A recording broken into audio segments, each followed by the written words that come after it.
అసలు ఈ ఐఐటి సిస్టమే క్రీమ్ ఆఫ్ ది స్టూడెంట్స్ కోసం డిజైన్ చేయబడింది. అంటే ఇలైట్స్ కోసం, గొప్పగా తెలివైన వాళ్ళు, మంచిగా చదువుకునే వాళ్ళ కోసం డిజైన్ చేశారు. ప్రతి ఒక్కరి కోసం.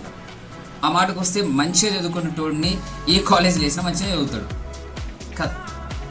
క్రీమ్ ఆఫ్ ది స్టూడెంట్స్ తీసుకుపోయి ఐఐటీలో వేసేసి మేమేదో చాలా చేసేస్తున్నాం, మీద చాలా వండర్ఫుల్గా మేము వీళ్ళని తీర్చిదిద్దుతున్నాం అంటే దే ఆర్ రియల్లీ ఇంట్రెస్టెడ్. వాళ్ళు చాలా సొంతంగా తెలివితేటలు నుండి ఇంట్రెస్ట్ ఉండి చదివిన పిల్లలు. వాళ్ళు ఇంకో కాలేజ్లో వేసినా కూడా అట్లానే చదువుతారు కావచ్చు. ఐఐటీస్ డిజైన్ చేసిందే ఎక్సలెన్స్ కోసం, మాస్ ఎడ్యుకేషన్ కోసం కాదు.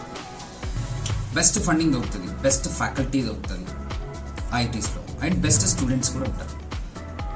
అంటే రాసే 14 లక్షలు 15 లక్షల మంది స్టూడెంట్స్లో బెస్ట్ ఎవరైతే ఉన్నారో వాళ్ళే ఐఐటీస్లోకి వస్తారు.